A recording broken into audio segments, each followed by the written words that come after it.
Chapter 5 Puddleglum. Jill was asleep. Ever since the Owls' Parliament began, she had been yawning terribly, and now she had dropped off. She was not at all pleased at being waked again, and at finding herself lying on bare boards in a dusty belfry sort of place, completely dark and almost completely full of owls. She was even less pleased when she heard that they had to set off for somewhere else, and not, apparently, for bed, on the owl's back. "Oh, come on, Pole, buck up," said Scrub's voice. "After all, it is an adventure." "I'm sick of adventures," said Jill crossly. She did, however, consent to climb onto Glimfeather's back, and was thoroughly waked up, for a while, by the unexpected coldness of the air when he flew out with her into the night. The moon had disappeared, and there were no stars. Far behind her she could see a single lighted window well above the ground, doubtless in one of the towers of Cair Paravel.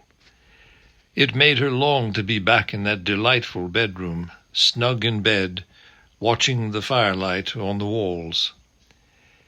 She put her hands under her cloak and wrapped it tightly round her. It was uncanny to hear two voices in the dark air, a little distance away. Scrub and his owl were talking to one another. "He doesn't sound tired," thought Jill.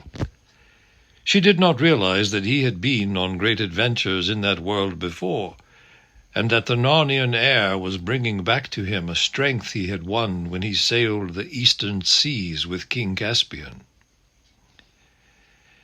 Jill had to pinch herself to keep awake, for she knew that if she dozed on Glimfeather's back she would probably fall off. When at last the two owls ended their flight, she climbed stiffly off Glimfeather and found herself on flat ground. A chilly wind was blowing, and they appeared to be in a place without trees. "To-hoo! To-hoo!" Glimfeather was calling. "Wake up, Puddleglum, wake up! It is on the lion's business." For a long time there was no reply. Then, a long way off, a dim light appeared and began to come nearer. With it came a voice. "Owls ahoy!" it said. "What is it? Is the king dead? Has an enemy landed in Narnia? Is it a flood? Or dragons?"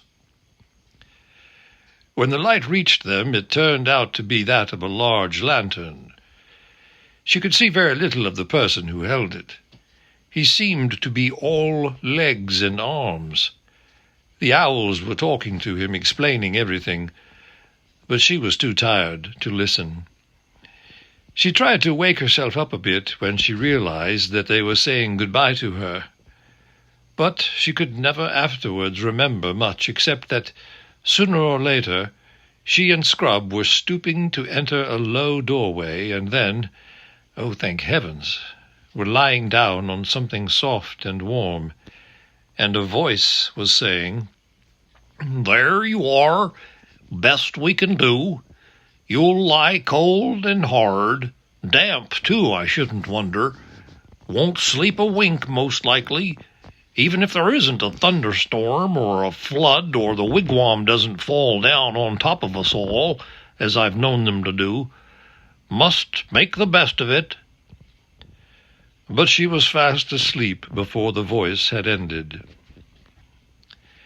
When the children woke late next morning, they found that they were lying very dry and warm on beds of straw in a dark place.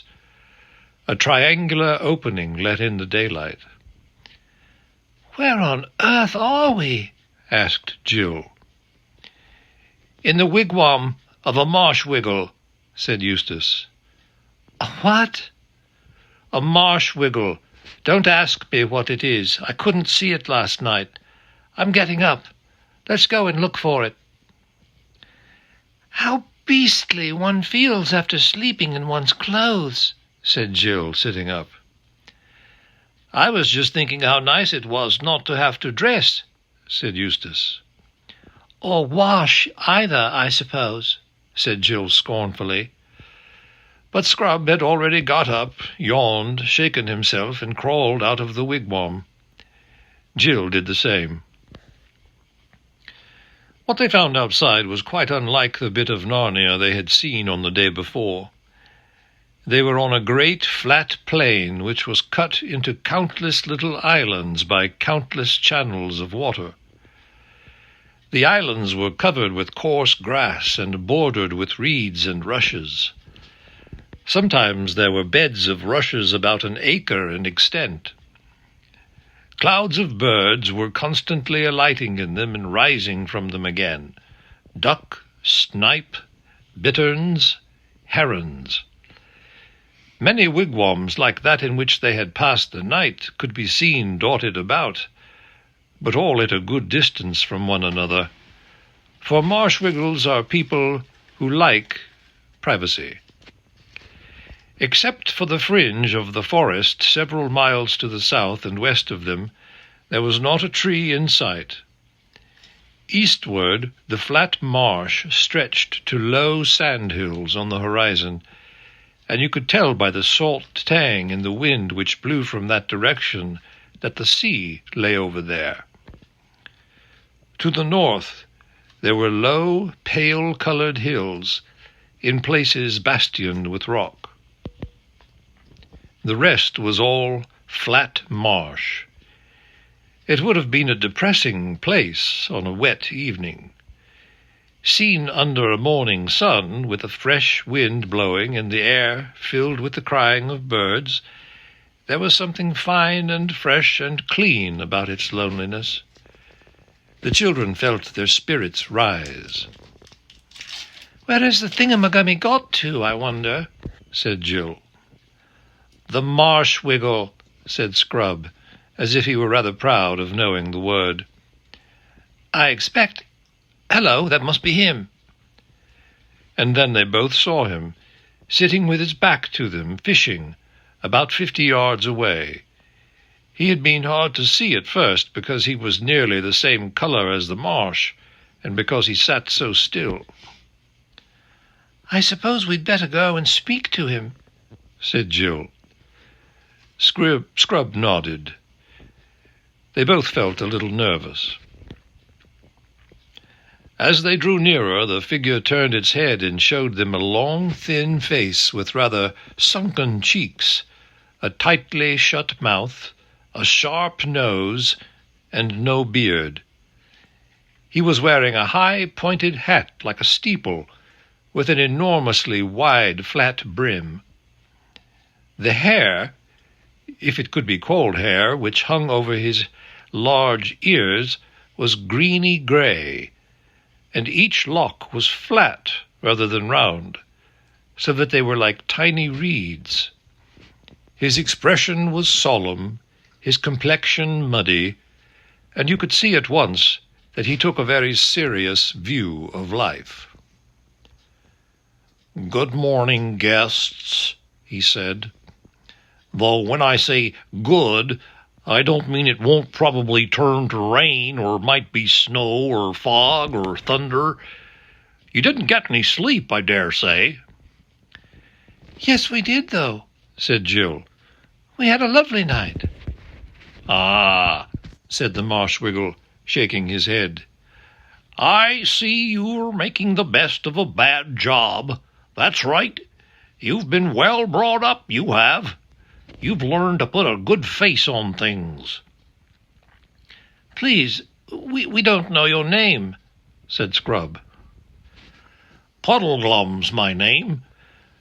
But it doesn't matter if you forget it. I can always tell you again." The children sat down on each side of him. They now saw that he had very long legs and arms, so that although his body was not much bigger than a dwarf's, he would be taller than most men when he stood up. The fingers of his hands were webbed like a frog's, and so were his bare feet, which dangled in the muddy water. He was dressed in earth-colored clothes that hung loose about him. "I'm trying to catch a few eels to make an eel stew for our dinner," said Puddleglum, "though I shouldn't wonder if I didn't get any, and you won't like them much if I do." "Why not?" asked Scrub. "Why, it's not in reason that you should like our sort of victuals, though I've no doubt you'll put a bold face on it. All the same, while I am a-catching of them, if you two could try to light the fire, no harm trying. The wood's behind the wigwam. It may be wet. You could light it inside the wigwam, and then we'd all get smoke in our eyes. Or you could light it outside, and then the rain would come and put it out.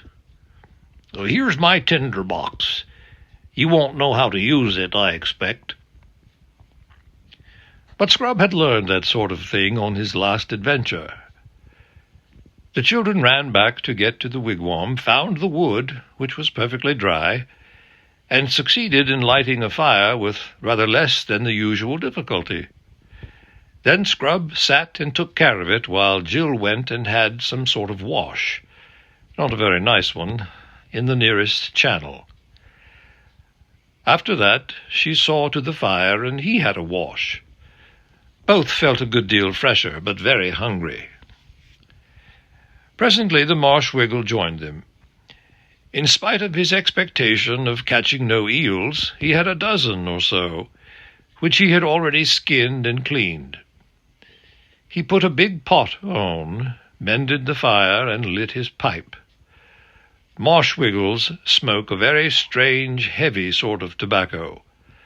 Some people say they mix it with mud, and the children noticed the smoke from Puddleglum's pipe hardly rose in the air at all.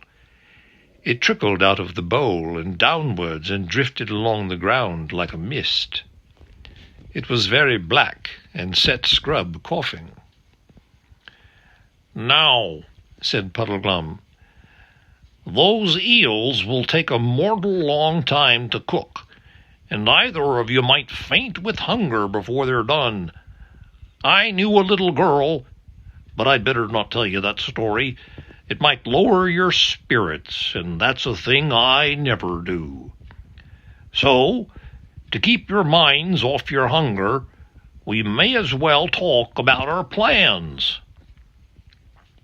"Yes, do let's," said Jill. "Can you help us to find Prince Rilian?" The marsh wiggle sucked in its cheeks till they were hollower than you would have thought possible. "Well, I don't know that you'd call it help," he said. "I don't know that anyone can exactly help.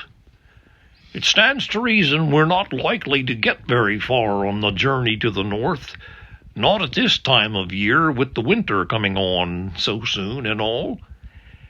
And an early winter, too, by the look of things.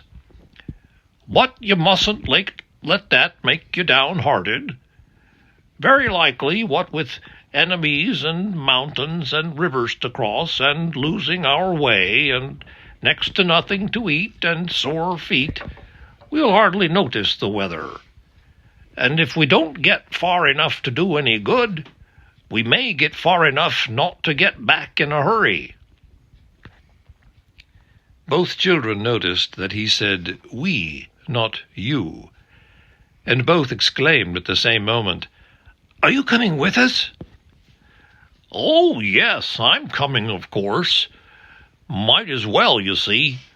I don't suppose we shall ever see the king back in Narnia now that he's set off for foreign parts, and he had a nasty cough when he left. Then there's Trumpkin. He's failing fast. And you'll find there have been bad harvests after this terrible dry summer, and I shouldn't wonder if some enemy attacked us. Mark my words." "And how shall we start?" said Scrub. "Well," said the marsh wiggle very slowly, "all the others who ever went looking for Prince Rilian started from that same fountain where the Lord Drinian saw the lady. They went north, mostly, and as none of them ever came back, we can't exactly say how they got on." "We've got to start by finding a ruined city of giants," said Jill. "Aslan said so." "Got to start by finding it, have we?" answered Puddleglum. "Not allowed to start by looking for it, I suppose." "Well, that's what I meant, of course," said Jill. "And then, when we found it—" "Yes, when?" said Puddleglum very dryly. "Doesn't anyone know where it is?" asked Scrub. "I don't know about anyone," said Puddleglum, "and I won't say I haven't heard of that ruined city. You wouldn't start from the fountain, though. You'd have to go across Ettonsmoor. That's where the ruined city is, if it's anywhere. But I've been as far in that direction as most people, and I've never got to any ruins, so I won't deceive you." "Where's Ettonsmoor?" said Scrub. "Look over there northward," said Puddleglum, pointing with his pipe. "See those hills and bits of cliff? That's the beginning of Ettonsmoor. But there's a river between it and us, the River Shribble. No bridges, of course." "I suppose we can ford it, though," said Scrub. "Well, it has been forded," admitted the Marshwiggle. "Perhaps we shall meet people on Ettonsmoor who could tell us the way," said Jill. "You're right about meeting people," said Puddleglum. "What sort of people live there?" she asked. "It's not for me to say they aren't all right in their own way," answered Puddleglum, "if you like their way." "Yes, but what are they?" pressed Jill. "There are so many queer creatures in this country. I mean, are they animals or birds or dwarfs or what?" The Marshwiggle gave a long whistle. "Phew," he said. "Don't you know? I thought the owls had told you. They're giants." Jill winced. She had never liked giants, even in books, and she had once met one in a nightmare. Then she saw Scrub's face, which had turned rather green, and thought to herself, "I bet he's in a worse funk than I am." That made her feel braver. "The king told me long ago," said Scrub, "that time when I was with him at sea, that he'd jolly well beaten those giants in war, and made them pay him tribute." "That's true enough," said Puddleglum. "They're at peace with us, all right. As long as we stay on our side of the Shribble, they won't do us any harm. Over on their side, on the moor, still, there's always a chance. If we don't get near any of them, and if none of them forget themselves, and if we're not seen, it's just possible we might get a long way." "Look here," said Scrub, suddenly losing his temper, as people so easily do when they have been frightened. "I don't believe the whole thing can be half as bad as you're making out, any more than the beds in the wigwam were hard or the wood was wet. I don't think Aslan would ever have sent us there if there was so little chance as all that." He quite expected the Marshwiggle to give him an angry reply, but he only said, "That's the spirit, Scrub. That's the way to talk. Put a good face on it. But we all need to be very careful about our tempers, seeing all the hard times we shall have to go through together. Won't do to quarrel, you know. At any rate, don't begin it too soon. I know these expeditions usually end that way, knifing one another, I shouldn't wonder, before all's done. But the longer we can keep it off, Well, if you feel it's so hopeless, interrupted Scrub, I think you'd better stay behind. Pole and I can go on alone, can't we, Pole? Shut up and don't be an ass, Scrub, said Jill hastily, terrified lest the Marshwiggle should take him at his word. Don't lose heart, Pole, said Puddleglum. I'm coming sure and certain. I'm not going to lose an opportunity like this. It will do me good. They all say, the other Wiggles all say, that I'm too flighty, don't take life seriously enough. If they've said it once, they've said it 1,000 times. Puddleglum, they've said, you've altogether got too full of bobbance and bounce and high spirits. You've got to learn that life isn't all fricasseed frogs and eeled pie. You'll want something to sober you down a bit. We're only saying it for your own good, Puddleglum. That's what they say. Now, a job like this, a journey up north just as winter's beginning, looking for a prince that probably isn't there, by way of a ruined city that no one has ever seen, will be just the thing.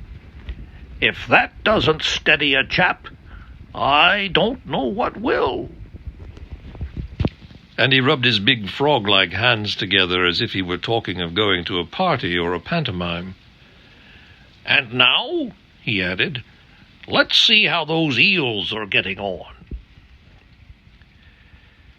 When the meal came, it was delicious, and the children had 2 large helpings each.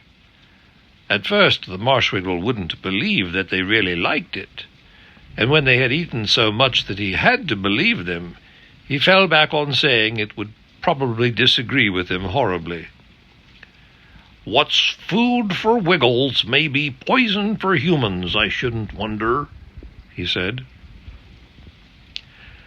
After the meal, they had tea in tins, as you've seen men having it who are working on the road, and Puddleglum had a good many sips out of a square black bottle. He offered the children some of it, but they thought it very nasty. The rest of the day was spent in preparations for an early start tomorrow morning. Puddleglum, being far the biggest, said he would carry 3 blankets, with a large bit of bacon rolled up inside them. Jill was to carry the remains of the eels, some biscuit, and the tinder box. Scrub was to carry both his own cloak and Jill's when they didn't want to wear them. Scrub, who had learned some shooting when he was sailing to the east under Caspian, had Puddleglum's second-best bow, and Puddleglum had his best one, though he said that what with winds and damp bowstrings and bad light and cold fingers, it was 100 to 1 against either of them hitting anything. He and Scrub both had swords. Scrub had brought the one which he had been left out for him in the room at Camp Arabelle, but Jill had to be content with her knife. There would have been a quarrel about this, but as soon as they started sparring, the Wiggle rubbed his hands and said, "Oh, there you are. I thought as much. That's what usually happens on adventures." This made them both shut up. All 3 went to bed early in the wigwam. This time the children really had a rather bad night. That was because Puddleglum, after saying, "Well, you'd better try for some sleep, you 2. Not that I suppose any of us will close an eye tonight," instantly went off in such a loud, continuous snore that, when Jill at last got to sleep, she dreamed all night about road drills and waterfalls and being in express trains in tunnels.